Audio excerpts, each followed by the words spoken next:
Таны сонсох суваг өгүүлж байна. Дэлхийн сонгодог зохиол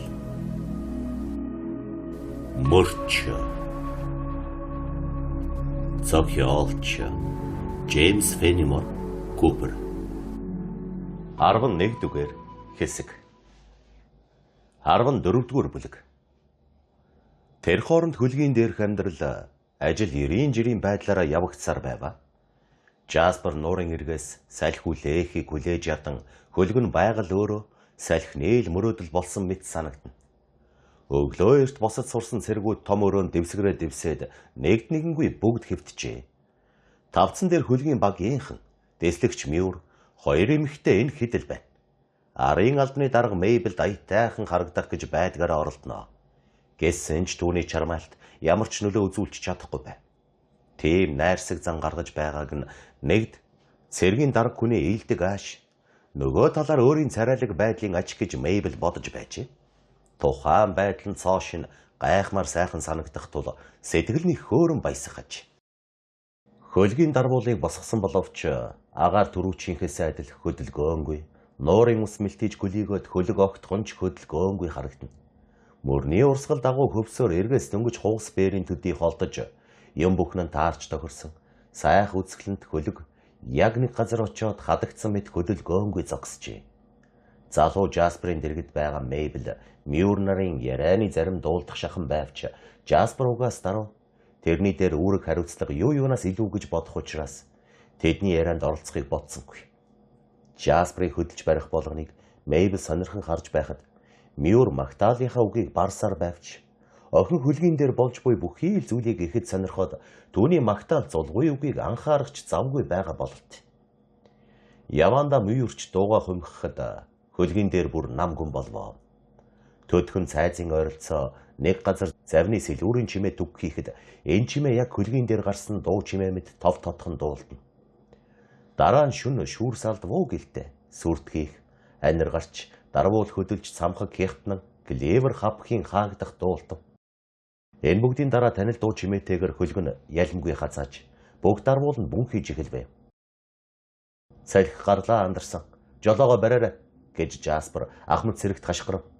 Энэ товчхон тушаалыг дорн биелүүлж залуурыг салхин тишэргүүлж бусад зүйлсийг зохиох байранд нь болгоход ус хол холхийн урсах чимээ гарч эхлэв. Үер нуураар гулгаж цагт таван бэрийн хурдтайгаар явж байгаа. Хөлгийн дээрх бүх ажил чив чимээгүй явагдаж намгүн байдлыг хинч эвдээгүй байтал Жаспер доод татваргыг ялимгүй сулруулж эргийн зэрэгцээ чиглэлд болго гэсэн тушаалгүй. Энэ агшинд хэдхэн хэсэгт уулзалтан зөвлөлдсөн 3 хүн үзэгдэв. Дахин юм ярих боломж гарч ирж буйд баярлсан Мюр. Тойлын найрсаг Жаспер минь. Та манай хөрш Франц нартай дэндүү ойрхон явах ямар ч хүсэл алга байх шивдэ. За яан гихв. Энэ бол сайн хэрэг. Та их болгоомжтой байдаг чинь бах туштай. Би таны нэгэн адил канадчуудад нэг их сайн хүн биш л дээ гэв. Салхины ирэхээр л биеийн талын эргийг бараадж явна шүү эрхэм Мюргүй. Хуурай газараас холгүй байхад эрэг хавийн салхи хизээд илүү цэвэр байдаг. Харин модныхон доор ортол дэндүү ойрхон очвол дэмэлт. Бид Мексикогийн буланг огтолж гараад дараа нь мөн чигээ барьсаар явж усныхаа задгаад орно. Ашгүй Мексикийн буланд орохгүй мэ. Тэнд танаа энтхийн идүүрийн чинээ нууруудын чинь нэгэнд орвол дэми юм болно. Эрхэм та. Таны Зэнгагуса. Усан шуурга болоход энэ онгоц чинь жолоондоо захирагдах уу гэлж өгөөч гэж Кэп хажуугаас оролцвоо. Жолоогоор тун амархан залж болно. Харин хурдан явж байгаа үед нь ер нь ямар ч онгоц өрцгүүлт салхины байдлыг сайн ажиглаж байх хэрэгтэй дээ. Кэпгүй. Та нар нэг их хэргэлдэггүй ч гэсэн тууз гэж нэг юм байдаг биз дээ. Жасперийн хөөрхөн нүүрэн дээр гайхсан зэвүүрхсэн нэв хийлэл зурс хийхийг анхааралтай ширтэж байсан Мейбел алдалгүй ажигласан боловч түүнээс өөр хинч мэдсэнгүй. Манайхан тууз гэж байдаг. Байн ашиглах хэрэгцээж гардаг гэж залуу ахмад Жаспер тайван хариулаад бид зорсон газараа хүрэхийн өмнө түүнийг хэрхэн ашигладгаа танд харуулах боломж гарчиж магадгүй. Кэпгүй. Зүүнтээс шуурга босч байхад далай дээр өөр дээр нь салхи өөрчлөгдөхгүй. Онторио нуур дээрх шиг тийм хурдан эргэлдэгч үгүй байдаг гэв. Та тэрнээс илүү юм олж хараагүй байх л. Атлантын далайд салхи шугуй шиг эргэлдэж бүхэл бүтэн цагийн турш дарвуулыг галзуу мэт дэрвэлзүүлж байхад хөлөг онгоц байгаа газраасаа ердөөж хөдөлж чадахгүй хаашаа ирэхгээч мэдэхгүй байгаа мэт байхыг би харж л байсан. Жаспер мэтгэж манай эндхийн салхи түргэн эргэх явдал хаяа байдаг боловч тентхийн шиг гинтийн хуй шуурга гардаггүй л дээ. Гэхдээ энэ альсын салхи биднийг эхний хідэн арал хүртэл үлээгээд байх болов уу гэж би найдаж байна. Тэнд оччихсан цагт бол биднийг Фронтенакийн тагнуул олоод гарчих болов уу? Бидний хойноос хөөх болов гэх аюул нэг их байхгүй болно. Францчуудад тагнуул байдаг гэж чи бодож гинөө, Жаспер гэж мөрч асуув. Мэдгдсэн юм шүү. Юу гэвэл тэдний нэгэн түрүүчийн даваа гарагт Освегод шөнийн цагаар ирээд явсан. Эргийн зүүн талын төгсгөлд заваа зогсоож байгаад нэг индиан, нэг дарга хоёр хүн буулгасан. Хэрв чи тэр шөнө ердийнхөөрөө хайгуулд гарсан байсан бол бид нэгийг нь юм уу хоёуланг нь бариад авч болох л байсан. Замчийн нар салхинд борлсон царайг хичнээн их барааж ирснийг тас харанхуйд ажиглахын аргагүй байгаа. Тэр шүн мөрч эцэгтэй магтаал дуулж өгч байсан. Мэйблийн хосгүй гойлог царайг баясан ширтэж уяран ээлдэг хоолойг нь чих тавин сонссоор цайзын дотор их хээхэн цаг өнгөрөөсөндөө сэтгэл нь зовж эхэлсэн байна. Энэ хүний бусдаас онцгой гойд нэгэн шинж гэвэл бодол санаа үйл ажилдаа чин шудраг хүн юм. Тэгээд төршин тагнуулыг мөрдөн хөөх ажилд оролцож чадаагүй дээ. Шившигтэй юм хийлээ гэж өөрийгөө зүгэж байв. Өөрийнхөө гаргасан дутагдлыг үгүй эсгэх юм уу? Аль нэг талаар цагаатгая гэсэн бодол зүүдэнд ч ороогүй юм. Чиний хэлдэг зөв шүү. Хэрэг би төршин өөрийнхөө зохих байранд байсан бол хэрэг явдал өөр байх байж Жаспер нь. Би тэгхэд аргагүй сүрхий шалтгаанаар хожимдоогүй л юмдаг гэж тэр гонсойсон байдалтай хэлв. Мэйбл цайлган сэтгэлээр. Тэр орой та бидэнтэй хамт өнгөрөөсөн шүү дээ. Насаараа ой тайгад дайсантайгаа дандаа улаан нүрээрээ учрах аюулын дунд байсан хүн өөрийн хуучин найз хүнийхээ охинтой ганц оройд хамт өнгөрөөж яагаад болохгүй байх билээ гэв. Тийм биш. Энд хурж ирснээс хойш би хойрог болсноо мэдэж байна. Энэ тухай залуу маань хэлдэг нь сайн хэрэг. Хойрог этгээдийг зэмлэх хэрэгтэй гэж мөрч санаа алдан хэлв. Зэмлэх гин шүү мөрч минь. Би чамд эвгүй юм хэлье гэж юу бодооч үгүй. Нэг тагнуул ямар нэг индиан хоёр зугтаад явчихлаа гэж чамааг зэмлэх гэж бүр бодоогүй. Одоо харин чиний хаан байсныг мэдснээс хойш чиний тэнд байгаагүй нь ёстой зүйн хэрэг гэж би бодож байна. Чиний хэлдэг нэгэнт зүйтэй учраас би чиний хэлсэн үгэнд гомдохгүй. Намайг тэгэж хэлдэг чинь зүйт. Бид бүгд л хүн юм болохоор бүгд алдаа хийж л байдаг л да Жаспер минь. Мөрч минь. Дими юм ярих юмт. За найз минь. Хоёулаа гар барьчихъя. Гараа наашна. Чи надад сургамж өгсөн биш. Хүний нүнжиг гэдэг л сургамж өглөө шүү дээ. Одоо та хоёр аль алиндаа сэтгэл таатайгаар ойлголцсноос хойш энд саяхан тагнуул ирж байсан гэдгийг яаж мэдснэ хэлээч. Энэ бол гайхмар чухал нөхцөл байдал санагдаж байна гэж Кэп хэлв. Далайчин сүүлчийн хэдэн үгийг хэлэнгэ дөрүүчийн хөлийг сэнхэн гიშгэж замчиг дохоогоор нудраад бас нүдээр ирэмсэн боловч энэ дохиог харанхууд хинч олж мэдсэнгүй өнгөрөв. Маргааш нь могоо тэдний мөрийг олсон учраас бид мэдсэн юм а. Тэнд цэргийн дарга Мокасын хоёрын мөр гарсан байж. Өглөөгөр Фронтенакийн тийш чиглэн нэг зав явж байхыг манай анчдын нэг нь олж харсан байна. Мөр нь цайз руу явсан байж Жаспер гэж мөрч багштай загнуулсан хүүхэд шиг их л уруу байдалтай асуугаад мөр нь цайз руу явсан байж жаалмын гэв. Голын нөгөө эрэг дээрээс мөр нь олдоогүй ч гэсэн цайз руу яваагүй санагдана. Мөр нь эргийн зөв мухар руу яг их рүү нь явсан байж. Тэндээс бол бомбдод юу болж байгааг сайн харж болно. Гэтэл нөгөө эрэг дээрээс мөрийг нь илрүүлж чадсангүй. Эрхэм Жаспер та яагаад тэр даруун зангуугаа өргөж аваад араас нь мөшгөн хөөгөөгүй юм бэ?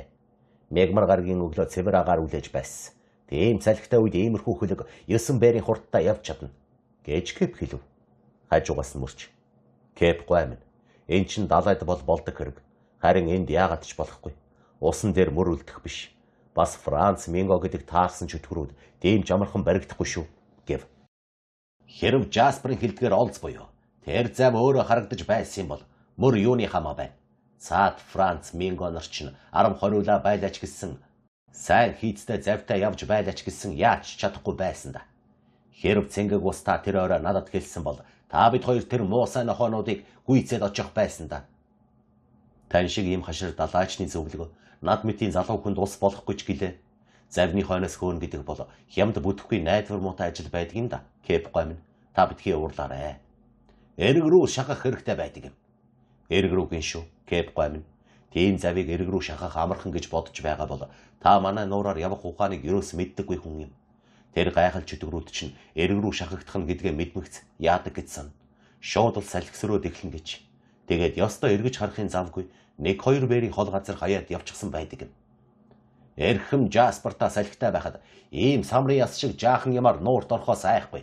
Тийм зөрөгтэй хүн байдаг гэж намайг итгүүлэх гэж бодоогүй биз. Бүр нилээд ширүүн шуурхтай үйдэж би Онторио нуурыг холцсон заваар бишгүй олон туулж үтсэн. Зөв жолоодож чадах юм бол тэрүү шиг найдвартай зав дэлхийд хаа байх вэ? Кэп өөрийн хүргэн мөрч хоёрыг хажуу тийш аваачин тагнуулын тухай Жаспрын мэдээ бол чухал нэг нөхцөл байдал мөн өөр барахгүй. Эгзэгтэй нөхцөл байдал. Үүнийг нэгтлэн судалж үзэх хэрэгтэй. Харин холцсон завны тухай санал бодол бол этгэхэд бэрхээс гадна сонсогчдыг айлгах гэсэн эрмэлзэл гэж ятгав. Кэпийн бодлоор бол Жаспар тэр эрэг дээр ирж бууж байсан. Хоёрын тухай дэндүү тодорхой үнэмшилтэй ярьж байгаа нь мань хүн тэднийг мөрөөр нь биш ерөөсөө л мэддэг болоод тэр гинэ.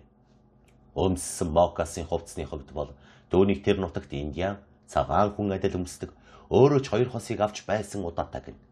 Савхин гутлыг бол заавал цэргийн хүн өмсдөг юм биш гэх мэтэр Кэпийн ургуулan бодож дүгнэж байгааг төрүүч төдий их үнэмшээгүй ч гэсэн нэлээд их сэтгэгдэл төрүүлжээ.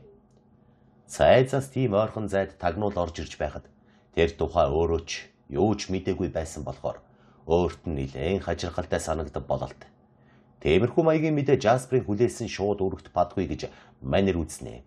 Нуурын цаад эрэгт тагнуул гаргаж тавих буюу тэндээс авчрахын тулд үерийг 1-2 удаа явуулж байсан бай. Тэгэхдээ тэр үед Жаспар тэргүүлэх үүрэг гүйцэтгэж яваагүй л дээ. Хөлгийн дарга аялалд гарахдаа хажуугийн хүмүүсийн нэг адил тэр хүмүүс ямар зорилгоор гатлан гардаг байсныг мэдэхгүй байжээ. Түүнээс гадна энд буй хүмүүсийн дотроос ганц Жаспар л тагнуул ирж байна гэсэн тухай мэддэг нь хачи юм гэж төрүүч ойлгож ядна. Мөрч бол энэ хэрэг явдлын талаар огт өөр бодолтой байв. Өөрөө туйлын шудрах хүн болохоор үүргээж тун хайхарсангүй гэж өөрийгөө буруушааж хайгуулч хүн байж тийм юм мэдээгүй байхад харин Жаспрын мэдсэн гавьяаны хэрэг гэж бодно. Уг явдлыг Жаспар мэдсэнд мөрч огтхонч гайхсангүй. Харин өөрөө дөнгөж сая л сонсож буйгаа шившигтэй хэрэг гэж үзэхэ боллоо гэхэд ербишийн дог яолдол гэж үзэж байва. Мокасоныг бол цайвар нүүртэн улаан арстан хоёрын аль аль нь хэрэгэлдэг нь үнэ. Харин үлдсэн мөр нь хизэж адил байдаггүй. Савхин гутлын буюу Мокасын өмссөн хүний мөр байлаа гэхэд түүнийг цагаан арстан өмсөж явж уу, улаан нь өмсөж явж уу гэдгийг ойд амьдрагч хүний гэрхаанууд тэртээ тэргүй мэддэг юм. Жаспрын урвсан эсхийг нотлоход хэр баргийн имийг хөнгөнөөр үнэмшиж болохгүй дээ. Эрхэм Кэпмэн гэж мөрч хэлв. Гэвч мөрч та ертөнцид урмагч гэж байдгийг үгүйсэхгүй байгаа шивдэ. Гэж Кэп болзуурхан асуув. Би насандаа шудраг үнэнч Минго гэж байхыг үзээгүй. Тэдний ганцхан ч урван тэрслэх хүслээс ангижирч байсныг мэдэхгүй. Тэд ер нь хуурам эхлэх ямар нэг тусгай шидтэй юм шиг санагддаг. Тийм учраас тэднийг залхаан цээрлүүлж байхын оронд өрөвдөж байвал зүйтэй ч юм уу гэж бодогддог юм. Жаспар бас тийм чанартай ч юм билүү яаж мэдэх юм бэ? Хүн гэдэг хүн юм болсон хойно заримдаа даанч ярьчаагүй санагддаг юм. Үүнийг би туршлагаараа мэдэж байна. Ямар ч болтугай би хувьдаа ингэж л боддог. Жаспрыг гимтээ юу, үгүй юу гэсэн асуудлыг олон талаар хилэлцсэн бас нэг унжруу хоорондоо холбоо муутайхан яриа ийхүү үүсчээ. Сүүлдээ түрүүч хадам хоёул Жаспрыг гэмтээ итгэл гэж үнэмшиж байхад мөрч түүнийг улам аюумшигтай хамгаалan найзыг нь дэмий урвагч хэмээн хардан байгаа явдалд улам гүнзгий итгэж байв. Альва бодол санааг тодорхой болгохын тулд түүнийг хамгаалах нь зүйтэй байдаг. Тэрнээс илүү зөв зам байхгүй. Чин үннийг олох гэж оролдож байгаа гэх атлаа хэрэг дээрээ болохоор өөрийнхөө боддог санааг л лавтай үнэн болгох гэж элдв шалтдаг хайдаг маргааны дундал хамгийн ноцтой төөрөгдөл үүсдэг юм. Тэр үед түрүүч нэгэнт залуу далайчны бүхий л ажиллагааг хардан сэрдэх болж нөгөө хоёр тагнуулын тухай түүний мэдэж байсныг эгзэгтэй нөхцөл байдал гэж хүргнийхээ адил бодох болсон байв. Тиймэрхүү хэргийг мэдэх ажил бол хөлгийн даргын өдөр тутам гүйцэтгэж байх үүрэгт ажилд хамаардаггүй гэдгээр гол барьж байв. Хөлгийн хитэг дээр ийм асуудал яригдж байхад Мейбл шатны дэргэд дуугаа сууж байв. Дэслэгч тух таваа бодох гэж доош бууж Жаспар хоёр гараа илгэндээ тэврээд тэрүүхэнд нь зогссоор байв. Жаспрын нүдний хараа дарвуулааныг харснаа, тэнгэрийн үүл рүүнийг харж, үүл харж байснаа, дарвуул руугаа харж, Эргийн хамгийн харанхуй өвтөр хэсэг рүү хараа сунгасна. Нуурын усыг ширтэж нэг үзээд дахиад дарвуул руугаа харж харцаа зогсоо зайгүй нэг зүйлээс нөгөө рүү хэсвэлсээр байна. Мэйбл л баахан бодолд автсан харагдана. Зам зуурт тохиолдож байсан адал явдлаас үүссэн сэтгэлийн догдолгоо, эрснийх нь хойхон цайзад тохиосон тэмцээн зэрэг явдал үнэндээ бараг танихгүй хүн шиг болсон эцэгтэйгээ уулзсан. Цайзын дотор өөрийнх нь байдал ер биш санагдаж байсан хийгээд одоо ингээд усаар аялалд гарсан энэ бүхий л явдлыг дараалан санахад нүдэнд нь тэр чигээр харагдах шиг болж олон сарын хугацаа өнгөрсөн мэт бодогдох ажээ. Хот иргэшилтэй амьдралаас гараад тунч удаагүй гэхэд этгэмгүй санагдана. Ялангуяа Освего гатлахад тохиолдсон сүрхий үйл явдал ухаан бодлоос нь ийм түргэн мартагдах шиг болж байгаа нь гайхмаараа. Шиншин сэтгэлийг төрүүлдэг үйл явдал элбэг тохиолдож байхад цаг хугацаа хурдан өнгөрөх шиг аяллаа үед хэрэг явдал түргэн солигдоход ялэмгүй хэрэг явдал том юм шиг санагддгийг Мэйбл хашир туршлагын улмаас ухаарч чадахгүй байна. Жаспер мөрч тэрч бүхэл эцэгтэйгээ танилцаад дөнгөж 2-7 хонож байгаа гэдгийг нээр нь тийм гэж юу хэмээн өрөмшхийн тулд юу болж өнгөрснийг нэгэнгүй нэхэн санахыг хичээж байв. Мэйбл бол юмыг шинжлэн дүгнэх талаар муу гэж гэлсэн. Шинжлэн дүгнэх бэлгээс сэтгэлийн сайхнараа илүү охин юм. Ийм учраас саяхан хүртэл огт танихгүй байсан хүмүүсийнхээ талаар өөрийнхөө сэтгэл ямар байгааг тайлбарлаж ис чаднаа. Сэтгэлийнхээ хямралыг эргцүүлэн боддог ч үгүй. Бодлооч гэсэн мөн чанарыг нь ойлгохгүй буйзаа. Лавта нэгэн зүйл бол түүний цэвэр ариун сэтгэл зүрх нь одоо хүртэл хүнд муухай хорлон тойгоор үл итгэх гэдгийг мэдэхгүй яагаад тийм муухай юм дүртэж үзээгүй болохоор өөрөө хайртай багтан биширч буй хүмүүсийнхээ талаар ямар ч сэжиггүй байна. Ингэхлээр нь өөрийг нь дагаж явсан хүний дотроос хэн нэгэн нь хаан ба эх орноосоо урвсан хүн байсан гэхэд бүрч итгэхгүй билээ. Бидний өгүүлэн байгаа энэ үед Английн хаан ширээнд сууж байсан Германы гэр бүлийнхэнд Америк ер бишийн их итгэл бишрэлтэй байсан юм. Яагад гэвэл хаан ширээний хавийн элдв цусарч бялдууч хүмүүсээс сайн сайхан ач буянтай гэж магтан тараасан зүйлийг зах хязгаарын хөнгөн хуумгай балар харанхуйн баггүй тийм хүмүүс яг үнэмшээд түүнийг улс төрийн итгэл бишрэл болгон хувиргадаг билээ. Дээр үед алс хол нутгийн удирдах хүмүүсийг магтах дээр хүрвэл хэмжээ хязгааргүй өргөмжлөн шүтэж алдаа дутагдал гарвал урвсан хэрэг хэмээн илчлэн буруу шаадаг байсан шиг манай эрен үед ч бүгд найрамдах төрийн гайхамшигыг мөн тийм байдлаар үзэж байгаа билээ. Олон нийтийн санаа бодлыг энэ мэт дээрээс залж хязгаарлаж байсны уршгаар хамаг үнэлэлт өөдгүй бодлоготон гуудын тараах цуврахлаас бүхэлдээ шалтгаалж өргөн олон түмэн нь өөрийн амжилт танин мэдсэн зүйлээрээ бахархах болохдоо хөлтөө баячуудын эрх ашигтай холбогдсон бүх ээл зүйлийн тухай мэдээ сэлтийг бусдын амаар тэгэхдээ бүр хамаг хэргийг ар хуларгаар уйлдэж байдаг тийм хүмүүсийн хүсэл бодлыг үг дуугүй биелүүлж байдаг хүмүүсийн амаар дамжуулан авдаг байв. Индиан нарын холбоотноо болгож цайз, суурин газруудаа, Английн эзэмшил газруудыг тойруулан байгуулсан Франц нарт Америкчууд хавчигдаж байсан хэдий боловч Францчуудыг үзэн ядгаасаа бараг дутуугүй англичуудад сайн байдаг гэж хэлэхэд бэрх билээ. Энд тэр үед байсан хүмүүс 20 жилийн дараа Английн хааны мэдэлд байсан Америкчууд өөрсдийнхөө эртний өрсөлдөгчтэйгөө холбоотон болсныг огт утга учиргүй хэрэг гэж үзэх байсан нь лавтай байх. Нэгүгээр хэлбэл колон нутагт үзэл үнэнч байх нь улс төрийн тоглоомын дөнгөж нэг хэлбэр байсан бол Нью-Йоркт тэр нь уулыгч хөдөлгөж чадмаар хөдөлшгүй итгэл болон хувирдаг байна. Ийм шалтгааны улмаас тэнд дургүйцэл үүсэх явдал тун ховор тохиолддог бөгөөд урван тэрслэх тэгх мөртөө Франц улсын буюу Францчуудын төлөө урван тэрслэх явдлыг колон нутгийнхан аимшигтай муухай жигшүүрт хар нүгэл гэж үзэх билээ. Жасперыг одоо битүү хартан сэжиглэж байгаа хэргийг Мэйбл яагаад ч үнэмшихгүй. Мэйблийн хажууд байгаа хүмүүст хар сэжигт автан бие сэтгэлээ тамлаж байгаа бол Мэйбл харин ч хязгааргүй итгэлээр дүүрэн байлаа.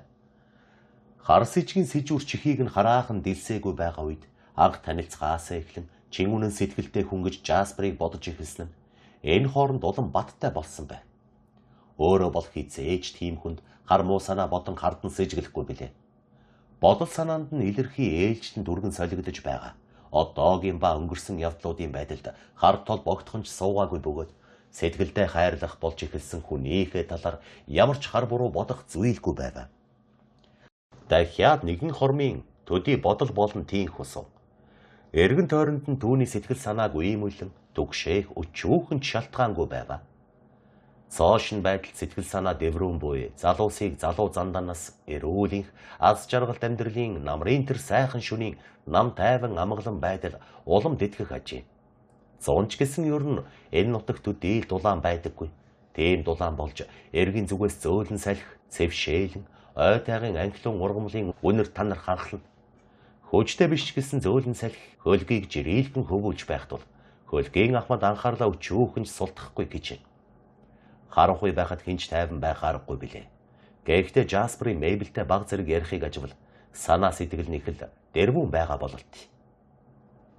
Энэ зэрэг хурдан яваад байвал бид очих газраа мэд хүрэх байхаа гэж Мейбел залуу далайчныг цэнгэг ус нэрээр нэгэнт дуудаж сурчсан асуухад цаатах нь. Эцэг чинь тэгж гэлээ юу гэв. Надад юу ч яриаггүй. Эцэг маань жихэн цэргийн хүн. Тэгээд ч гэр бүл гэдгээс хөндөрч гүйцсэн хүн болохоор өөрийнхөө ажил төрлийн талаар ярина гэж байхгүй юм да. Ер нь бид хаашаа явж байгаагаа ярих хориотой юм уу? Энэ чигээрээ яваад байх юм бол нэг их хол биш ээ. 60-70 бээр явхад ариун Лоуренс нуур хүрнэ. Харин тэнд хүрэхийн алдад Францчууд биднийг твдэж магадгүй. Тийм учраас тэр нуураар нэг их хол явж чадахгүй. Кепагч тэгжил ярина билээ. Харин онтоор чинь далаагаас ямар ялгаатай би л болж харахгүй байна шүү. Та далаагаар аялж үтсэн байна.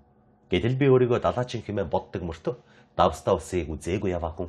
Намайг иймэрхүү далаачин болохоор цаагаараа тоодоггүй бидтэй. Мейбел дүнхэм. Жаспер цэнгэг ус минь. Надад тийм бодол байдаггүй. Юу ч мэдэхгүй, юм үзээгүй, нүд тайлаагүй над мэтийн хүн хэнийг басах чадал байхгүй шүү дээ. Хөлөг жолоодохыг хошуучаас итгэл хүлээсэн таны мэд хүнийг очиж юу гэж тэгэж үзэх билээ. Би их далайг үзсэн боловч түүгээр хизээж аялан явж үзээгүй.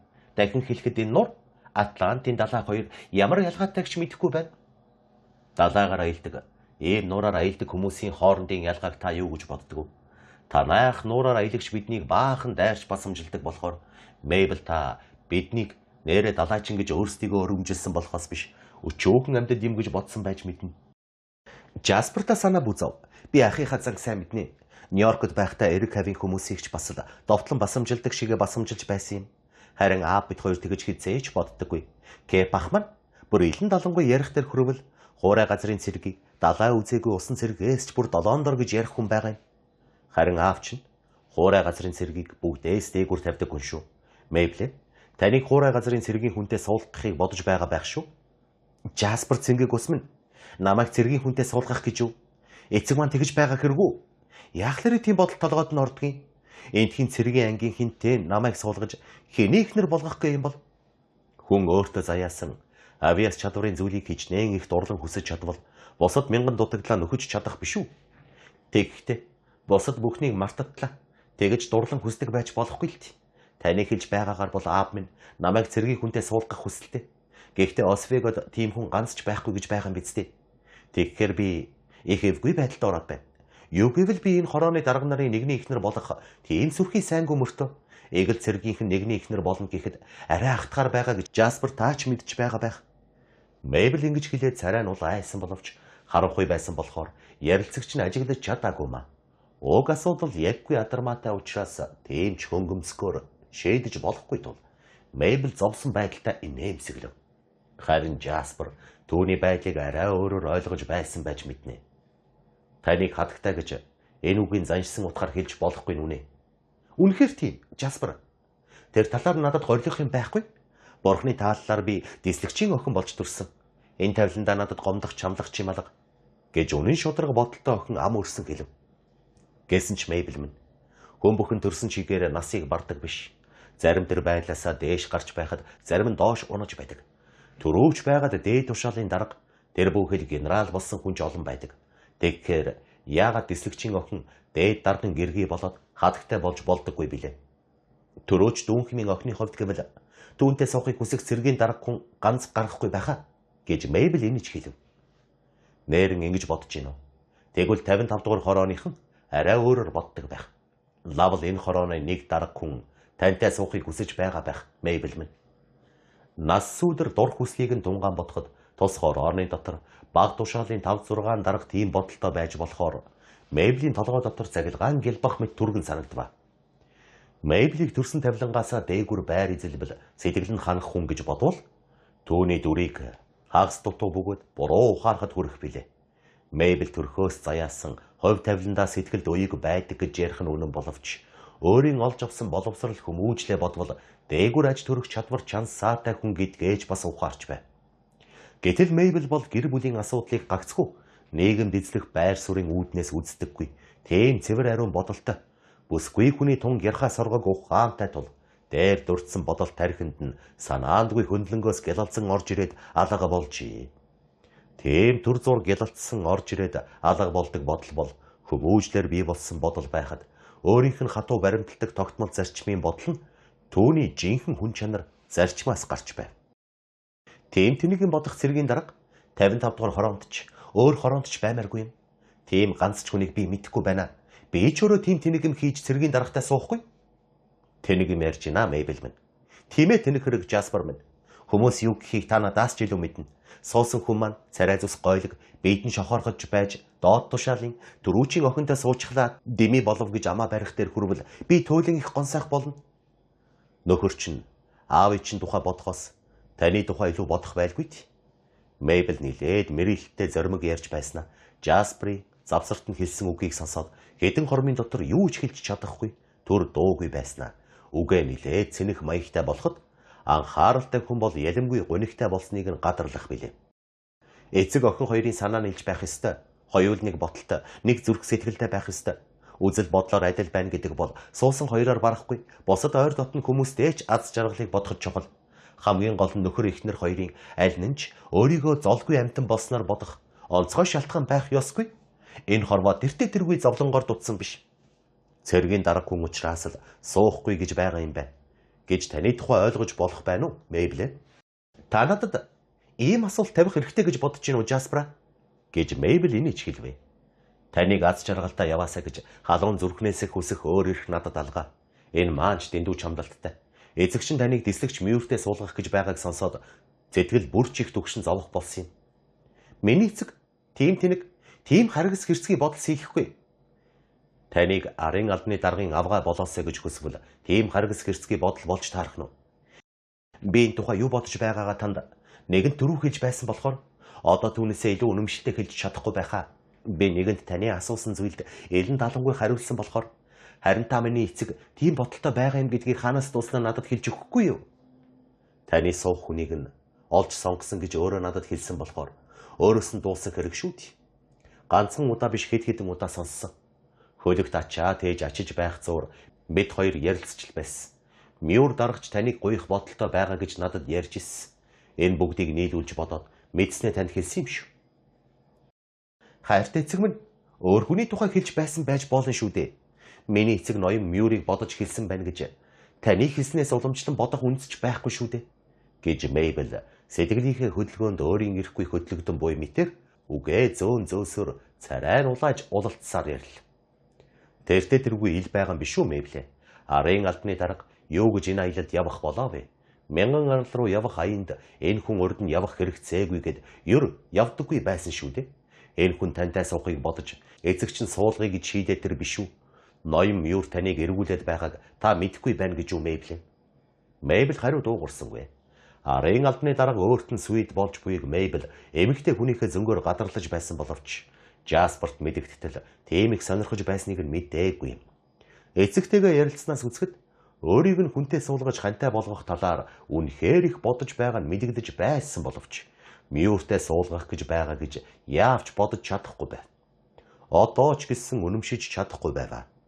Санамсаргүй буюу заримдаа гайхмаар үг хэлж байсныг нь бодоход эцэг нь хувь заяаг нь шийдэж байгааг Мэйбл тааварлаж байсан боловч чухам ямар хүнтэй суулгахаар шийдсэн нь итгэлтэй харагдаагүй байв. Энэ бүгдээ Мэйбл дотроо бодож байваа. Энэ асуудлыг Жаспартай хэлэлцэх нь өөрийнх нь нэр төрд сайнгүй бөгөөд ер нь бүсгүй хүн болохоор нэг их элен далангүй ярилцах дуртай биш байв. Нэг хэсэг хоёул дуугүй болсон нь эвгүй тул Мэйбл ярианыхаа сэдвийг өөрчилж хэлвэ. Жаспарта нэг зүйлд хатуу итгэж болно. Дэслэгч Мюр хурандаа байсан ч дүүнхэн Мэйблийн нөхөр хизээч болж чадахгүй. Одоо та энэ аяллахаа тухай надад ярьж өгөхгүй юу? Хизээ хүрэх газараа хүрэх юм бэ? Мэдгүй байна. Усаар явхад салхи Усны долгион хоёроос шалтгаалдаг юм. Өглөө бугын хойноос хөөсөн анчин шүн хаан байхаа мэддэггүй гэж мөрч хэлэх байх шүү. Бид одоо буг хөөж яваа биш ээ. Өглөөний цаг биш. Тэгэхээр мөрч ямар хамаатай билээ? Бид буг хөөгөөгүй ч гэсэн олж барихад бас л хэцүү юмны хойноос яваа шүү дээ. Танд үүнээс илүү юм хэлж чадахгүй байна. Бидний үүрэг бол амаа барьж явах ёстой. Үүнээс болж ямар нэг зүйл шалтгаалсан ч шалтгаалахгүй байсан ч амаа барьж явах л үүрэгтэй. Харин үер маань Тэнгэрийн сайхан муухай айланд нь ч хэрхэж чадахыг танд харуулахын тулд би таныг хөлөг дээрээ удаан байлгаж чадахгүй байж мэднэ шүү. Миний бодоход Ухааматай хүүхэн л далайчинтай суудаг байх гэж Мэйбл санаандгүй хэлээд орхив. Сонин хачин бодол байна. Яагаад тэгж бодож байгаа? Яагаад гэвэл далайчны эхнэр хүн нөхрийгөө эхнэр хөлөг хоёртай адилхан хайртай байх болно гэж бодож явах хэрэгтэй болох нь. Далайчин хүн эхнэр авах ёсгүй гэж Кэп багч ярьдаг. Гэхэд Жаспер инээд алдчих. Далай тэнгисээр аялдаг далайчдыг хэлж байгаа л. Түүний бодлоор бол далайгаар аялагч далайчинд эхнэр болж чадах ганц ч эмэгтэй байхгүй байдаг бол нуураар аялагч далайчинд ямар ч хүүхэн эхнэр болж чадна. Цэнгэг усны цэрэг биднийг та эрхэм Кэпийн бодлоор арай үнэлэхгүй юм байгаа биз дээ? Хөөе. Дарбол харагдах чинь юу? Завл байна да. Гарцаагүй нэг зав явж байна гэж саяхан манай хоёрын ярьж байсан хүн дуу алдав. Жаспер хөлгийнхөө хошуу дээр гүйж очив. Нээрэн хөлгөөс нь урд салхинд ороос 100-аад ярдын зайтай газар нэг жаахан бараа юм харагдаж байв. Жаспер хармагцаа суман зав байгааг мэдвэ. Шөнийн цагт өнгийг нь ялгах боломжгүй байсан боловч нүд харанхуй дасаад ирэхлээр ойрын зайнаас юмны ерөнхий дүрсийг ялгаж чаддаг болохоор Жасперийн хурц хашир нүд холоосч суман завыг андсангүй ялгаж танил. Дайсан байж таарна. Бариад авах юмсан гэж залуу Ахмад хэлв.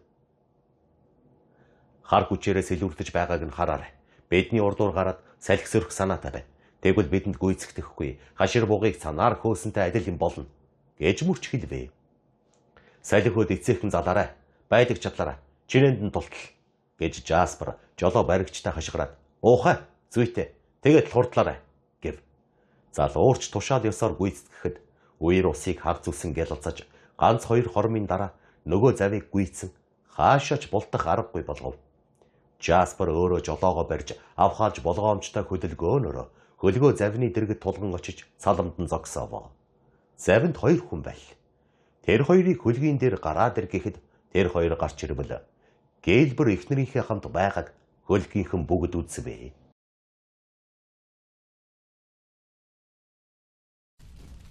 Таны сонсох сувг өгүүлж байна. Хөлгийнхний ихэнх нь Индиан эхнэртэйгээ явааг үзээд огт хонж гайхсангүй. Харин Кэп болон түүний нөхдийг орхин алга болсон түүнийг мэдэх Мэйбл ба босод хүмүүс баахан сэжиг төрсөн аргагүй маа. Тээнхүү оргон алга болсны учир шалтгааныг цэжиглэх бус нотлох нь бас ч тийм амаргүй байв. Гагцхүү мөрч тэдний хэлийг мэдэх учир бүх шалтгааныг тодруулахын тулд Гэлбрийг хажуу тийш аваачиж яагаад харж хамгаалж явах ёстой хүмүүсээ орхин явсан.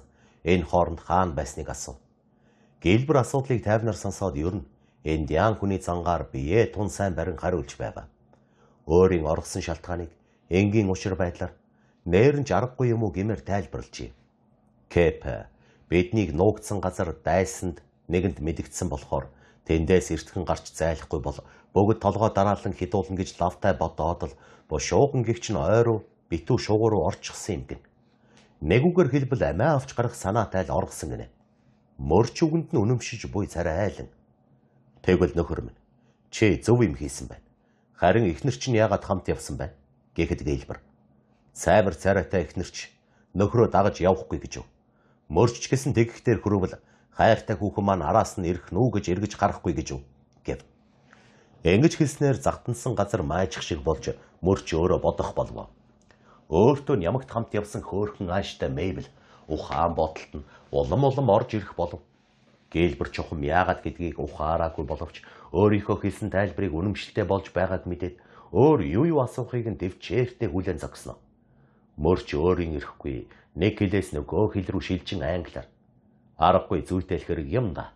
Аргагүй тэгхээс өөр яах вэ? Эмэгтэй хүн эрийгээ дагахаас яах вэ? Нэгэнт л үнэн ч явна гэж тангаралснаас хойш Тэгхээс өөр яах вэ? Эхнэр нөхөр гэдэг чинь нэг цус мах гэсэн үг юм чинь. Мэйбэлж гэсэн тэр өөчийг тэнд байгаад яваад өгөх юм бол хойноос нь явах шүү дээ. Тийм хүнлэг сэтгэлтэй хүүхэн бол нөхрийнхөө хойноос явах нь эргэлзээгүй. Тускараараа отгийн хүн чиний хэлж байгаа үг үнэн байна гэж мөрч дахин түүний хэлээр ярангаа хэлээд. Чиний хэлж байгаа үг чин үнэн. Сайхан үнэмшилтэй байна. Гэхдээ найз чи яах гэж ийм удаан хугацаагаар хороондоо ирээгүй явсан бэ? Нөхөд чинь бишгүй их өгүүлдэг байсан. Гэтэл чи сураг тасарчихсан байгаад байдаг гэв. Марл нь бууга дагдаг бол бууг нь марлаа дагах албаа гэж Гэлбэр мөрчийн мөрөнд хуруугаараа хүргэж учирт айхан инээгээд. Гэлбэрийн эхнэр Гэлбэрийнхээ араас дагсан байна. Тэгэхээр эхнэрийнхээ хойноос явдаг зөв хэрэг. Эхнэр маань төөрч байж баригдаад бусдын гэрт галтогоо барьж байв гэлээ. Эхнэр чинь Мингоноос баригдаад чи эхнэрийнхээ мөрөөр явсан хэрэг болж байна уу Гэлбэрэ? Мөрч маань модон дээр байгаа хөвдийг олж хардаг шиг шалтгааныг мэдчихээн. Яг л тэгсэн юм чинь. Чи эхнэрээ салгаж аваад удаж гин үү? Ямар аргаар яаж чадсан юм бэ? 2 нарны хооронд 6 сарын шүүдэрч нөхрийнхөө зааж өгсөн замыг олох гэж мөн элсэнгүй. Энд чин үнэн шиг л байна. Эрэм 2 тэггэл ёстой. Харин чи ямар аргаар суман зав олж аваад яагаад цэргийн анги руу явахын оронд ариун Лауренсыг чиглэн явсан бэ? Гэлбэр бол хүний өөрийнхийгөө ялгадаг хүн. Энэ бол миний зав. Цайзын дэрэгдэх хэрэг дээрээс олсон юм. Энэ нь ч бас учиртай. Тэр зав ямар нэг хүнийх байж таарна. Түүнийг индиан хүн Хевнэг авах болно. Харин бид тэр хоёрын аль нэг нь ч олж хараагүй маань хачин хэрэг. Зав биднээс өмнө голоос гарсан байх ёстой билээ гэж дотроо бодов. Замчин толгойд ийм бодол орж ирсэн тул үүнийг асуугаад авбаа. Дайчинд ичгүүртэй явдал байдгийг мөрч андахгүй. Эцэг нь охиноо асуувал би юугаа хэлэх билээ? Тэгэд би 6 сарын шүүдрээ завинд явуулсан юм. Хэнч түүнээс юун тухайч асуусангүй. Тускараараа отгийн эмэгтэй хүн харин хүнтэй ярилцах ёсгүй байдаг. Энэ бүхэн үнэн мэт санагдах бөгөөд индиан нарын зан чанар заншилтч тохирч байна. Тэгээд ч Гэлбэр Мохокийг орхихийнхоо өмнө шагналынхаа тэн хагасыг авсан байна. Нөгөө хагасыг нэхээгүй явдал түүний шудраг чанарын нотолгоо болж хоёр талын харилцан адил эрхийг гүндэтгэснийг ирж болж хувирсан хэрэг. Эдгээр чанар нь зэрлгүүдийн ёс сурт хууны зүйг Христос мөргөлтнүүдийнхээс адил хэмжээгээр ялгаж байгаа хэрэг юм. Чигт шулуун бодолтой мөрч бодохдоо Гэлбэр нин үгүй замтай хүний хувьд охины эцэгтэй очиж уулзаад бүхнийг байсан байдлаар нь ярьж өгсөн бол хол дээр байсан байж дээ гэж бодовч түүнийг их л болгоомжтой зөв зүйтэй шийдсэн мэт боджээ. Гэсэн ч индиан нарын зан аашинд дассан мөрч маань Гэлбэрийн үйл ажиллагааг нэг их хачирхсангүй. Гэлбэр, чиний хэлж буй үг чинь уулын ус шиг урсаж байна. Үнэн юм үннээр л байхаас биш. Улаан арснууд иймэрхүү юм хийхээсээ σύдэггүй. Гэхдээ ийм явдлыг цайвар царайтнууд цаашаана гэж би бодохгүй байна. Охины эцэг хичнээн их гашуудаж байгааг нь чи харахыг хүсээгүй юм шиг дээ гэж мөрч нэлээд дуугүй байснаа асуухад Гэлбэр тийм гэж буй байдалтайгаар тол гойгоо ялимгүй гудайлган мэхэсгийвэ. Мөрч цааш нь хэлэхдээ нөхөр минь чи надад бас нэг зүйлийг хэлсүгэ.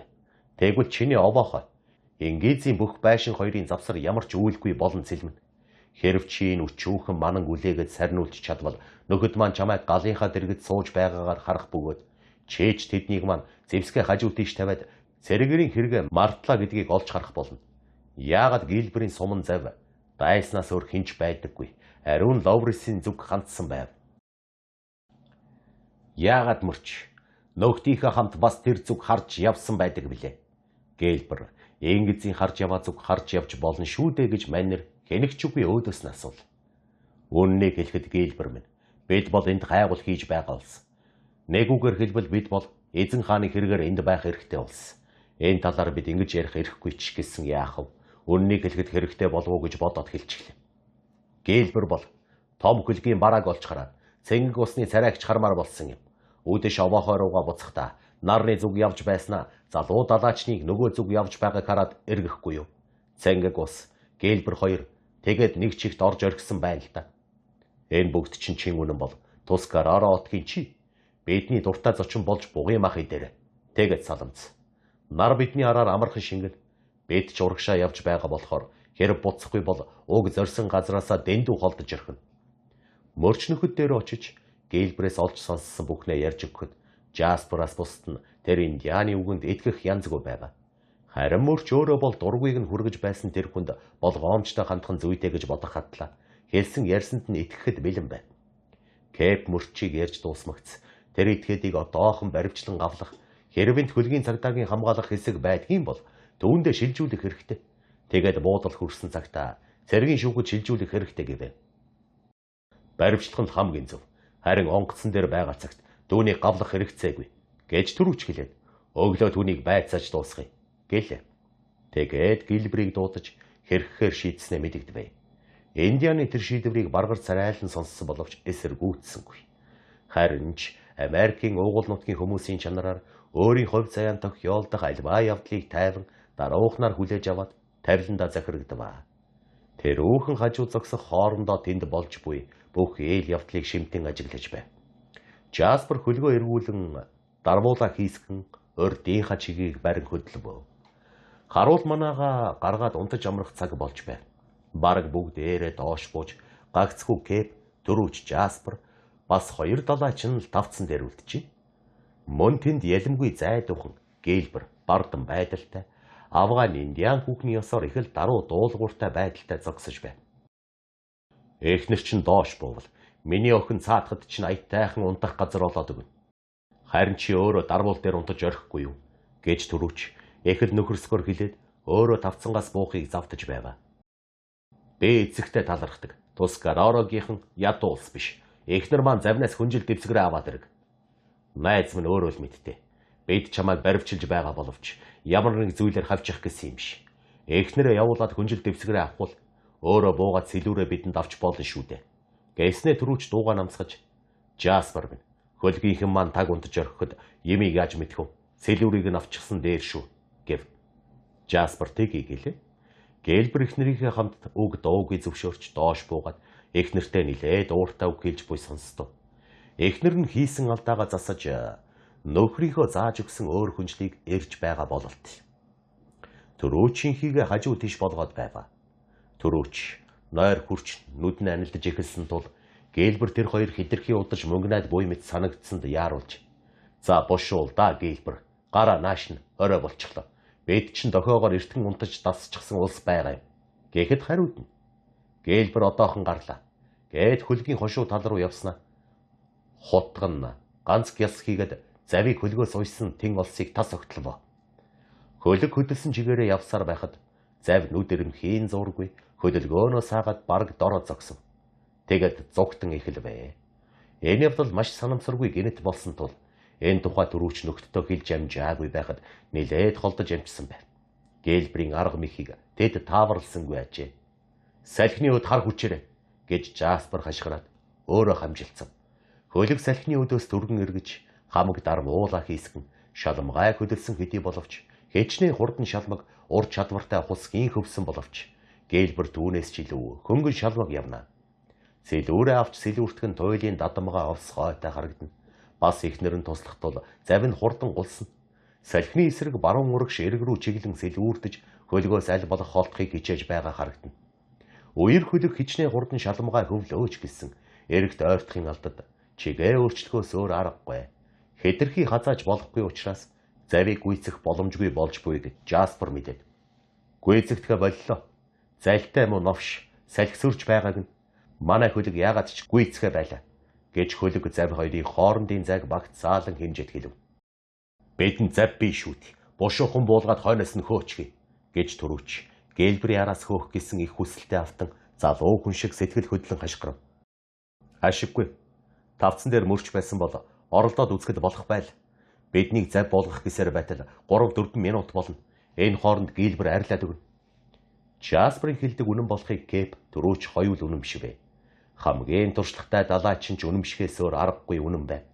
Эрэг хүртэл дөнгөж хагас бээрийн зай байсан болохоор эргийн сүлэр дагуу хурдан гулсаж байсан зав тэднийг хагас замаа туулж амжаагүй байхад эрэгт хүрчих болно.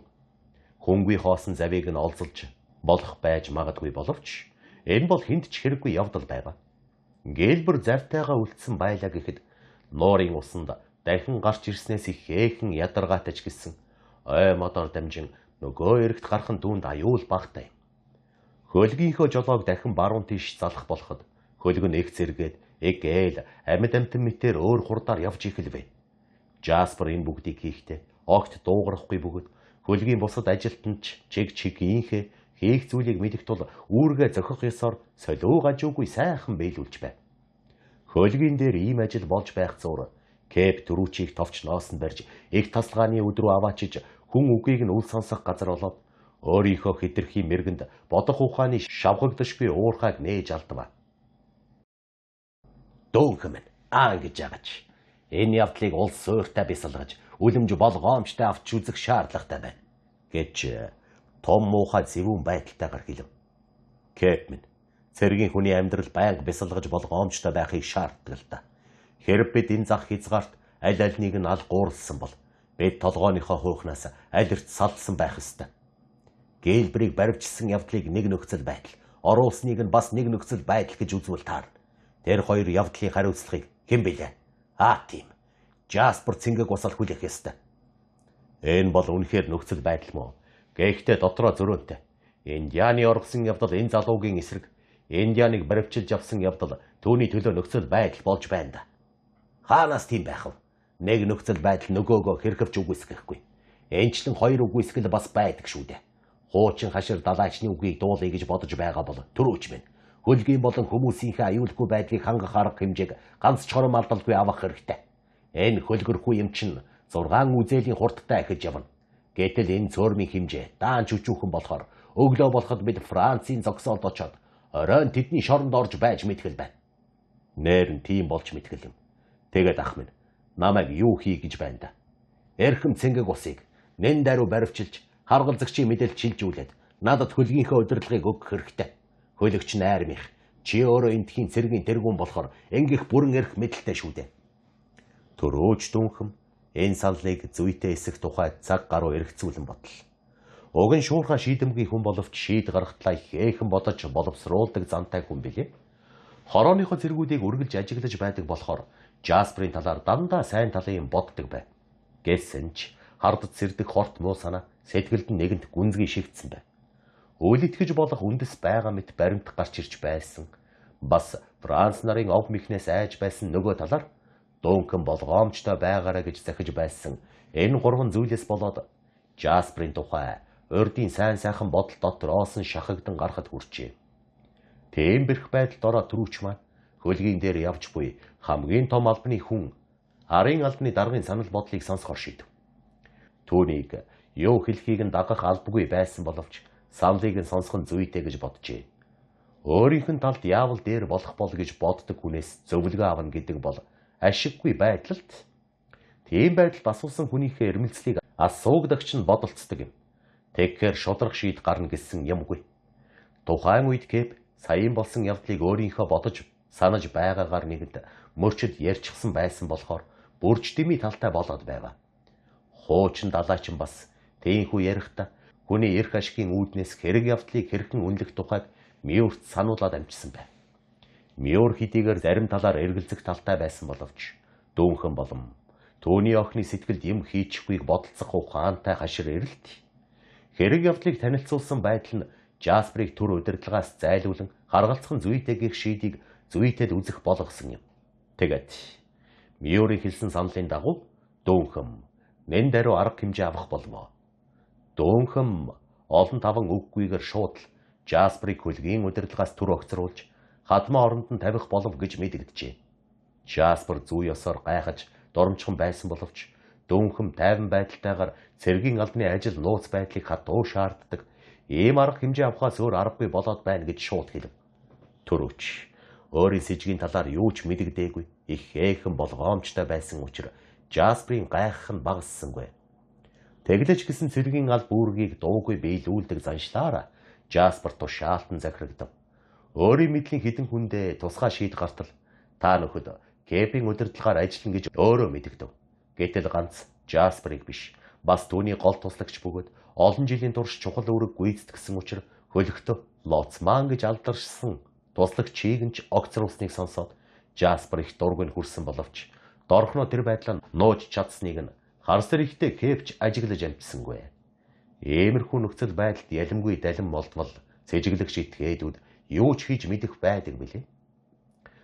Жаспер лоцмоныхаа хамт тавцан дээрээс доош буухад нээлхийн дэргэд тавьсан харуулын сэрэг дээрээс аль хэдийн тушаал авч тэр хоёрыг бүхий л байдлыг сайтар анхаарч зөвшөөрөлгүйгээр тавцан дээр бүү гарга өрөөнд нь бушуухан буцааж оруул гэсэн байна. Жаспер туслагчийнхаа хамт доош бөмөгц бушуухан шиг орон дээрээ гарч аваад өглөө болтол босолгүй унтчихсан учраас тэр сэрэмжлэн болгоомжлох гэсэн тушаалын хэрэгч байсангүй өнгөрчээ.